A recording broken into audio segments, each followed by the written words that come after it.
Blades back on YouTube after a fair few weeks. There's been a few reasons why I haven't been uploading on initially to the devices and then onto YouTube is because the two phones that I use were full, as was the laptop, to such an extent that filming and storing was just, everything was having a bit of a head fit. So I've invested in a hard drive and been able to free up phone and laptop, so that's one of the reasons why I haven't been quite so prolific on the YouTube front.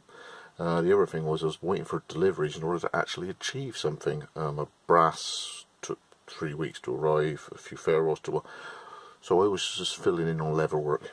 But anyway, this is for saying farewell to a fleet of ferro rods for a chap called Mike, a Yeoman for Brian, and Stuart's David Cleaver, which we called Ullr. So if we start with the small stuff and work up to the big stuff, and at the end I've already shot some reasonable footage outside, so I sort of tagged it at the end. Right, so first up, it's some ferro rods from Mike. So the photos, generally speaking, aren't so good at this end of the room, but you can see it's sort of a light and dark ply, and then what I've done is I've turned them using the carbide chisels. So with 3 days worth of Danish oil they come up to quite a high level of finish, and there's a few better pics on Instagram, but they are now going to be packed and on their way tomorrow, which will be Friday. There's a post office near the gym, so I'll go to the gym and then take the parcels in. These two are in my car to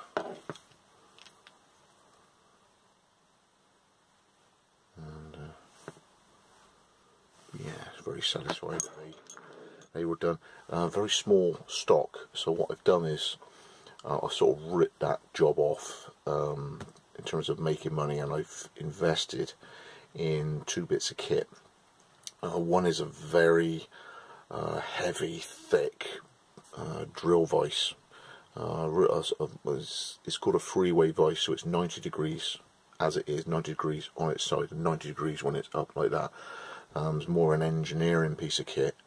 So I basically used the money that I had to pay towards 2 bits of kit, even though it didn't quite cover one, and I can use these pieces of equipment and then to improve tasks throughout the rest of what I'm doing. So I've got a very nice bench vise for the drill press, and I bought myself a budget bandsaw for wood, so that when you have limited amount of stock, obviously you have the curve of either the circular saw blade or the step, the deflection of the metal cutting bandsaw, and you lose a lot of stock on cuts. But on a thin cutting bandsaw blade, is actually removing a lot less material, and the fence is quite good. So straight cuts are alright, and then just tidy up with a dash on a belt sander allows me to cut wooden stock without the 2.8mm kerf of a circular saw blade. So those 2 kit items will move forward other areas of Wessex. Now where's the ferro rod? There it is. Now this is for Brian, so this is on the way with the Yeoman in a minute.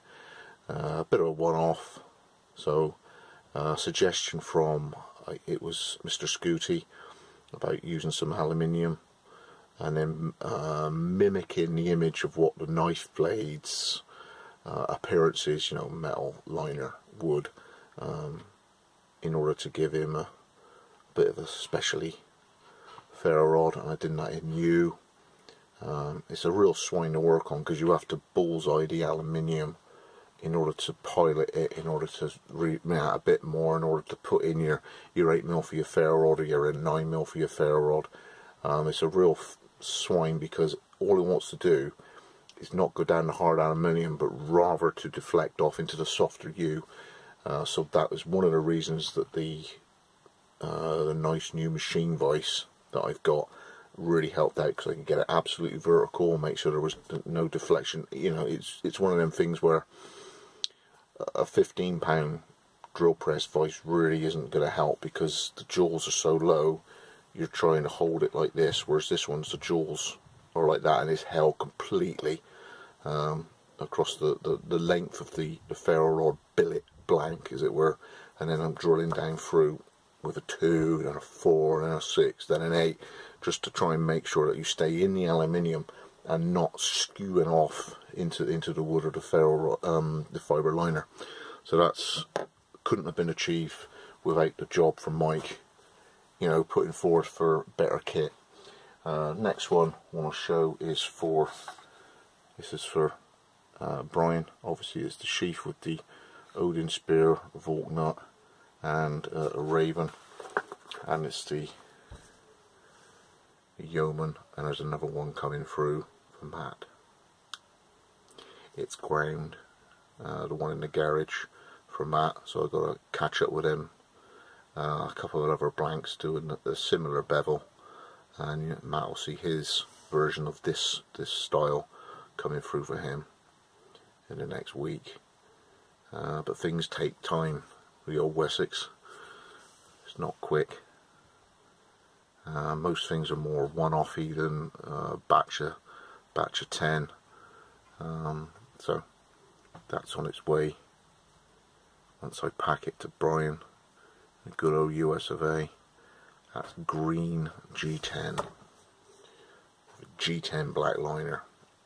So the feel in the hand is really dense, because G10 just feels more massive than micarta.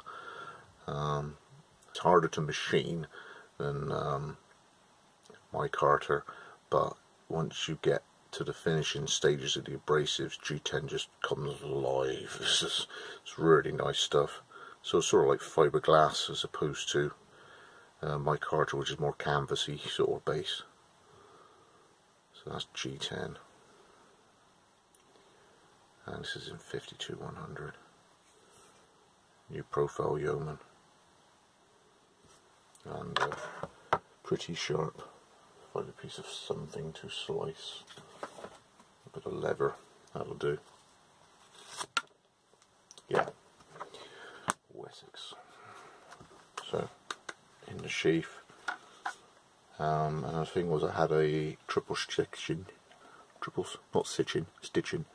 The middle one is dark, sort of military green olive, to match the handle, and I put a W on there, just make it a little bit more one-offy, a little bit more select. Okay, small thing. There you go. Just do. Okay. Alright, so you put your thumb down inside there, and you pull it out.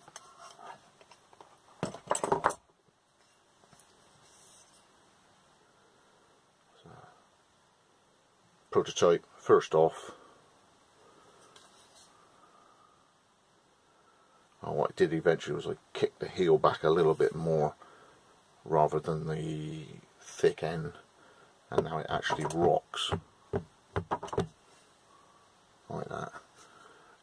The front end, where it came down, I couldn't really get much piercing with it, so what I've done is I've put a radius front that way, and now the front actually goes in a lot more readily to you know, start things off on cuts or whatever.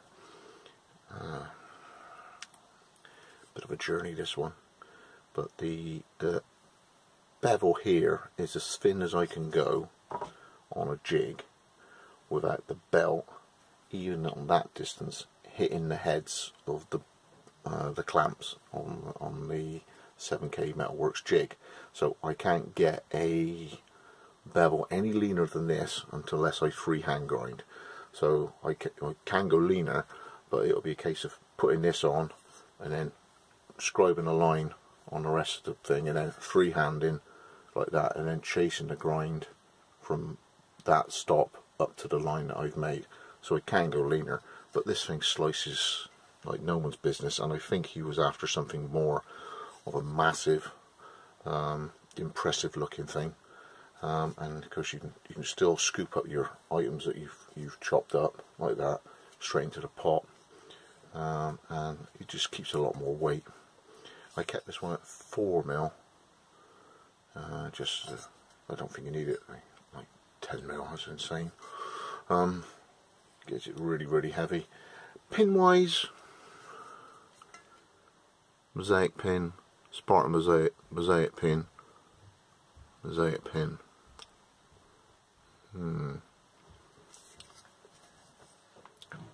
There's a lot of pins. There's a lot of expensive mosaic pins in that. So hopefully he'll like that one. Desert Ironwood and white G10. Oh yeah, pretty special. So that's off its way to the Viking Hall in the next day or so.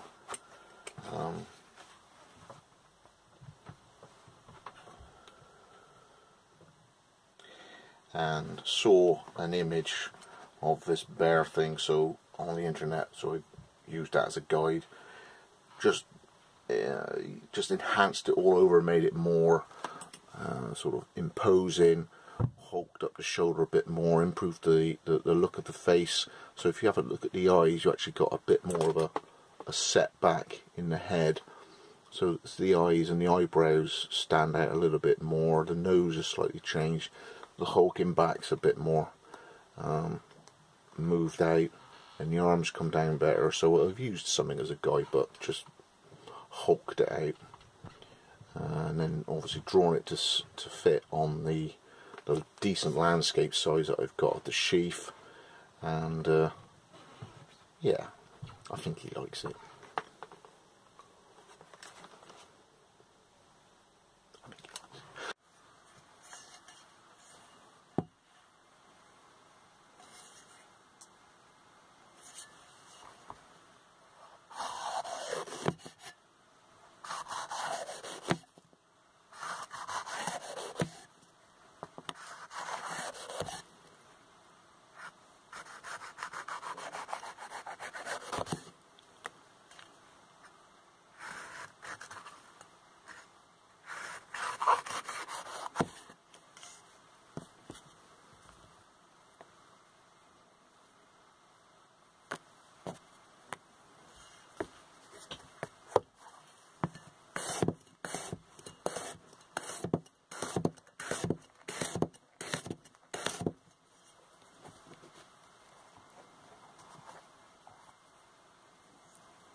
Okay.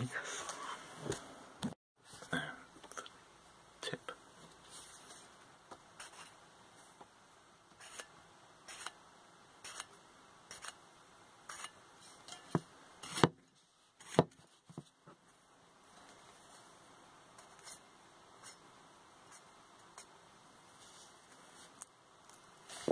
So, thanks for joining me again. Sorry it's been so long. As I say, I had to free up a lot of room on 2 phones and a laptop with this hard drive, but in the next couple of days what I want to do for Matt is the journey of his Yeoman, and then obviously pick up as much as I can to get ready for Edale, because that ain't far off. Scott Wessex Blades. Thanks for joining me again.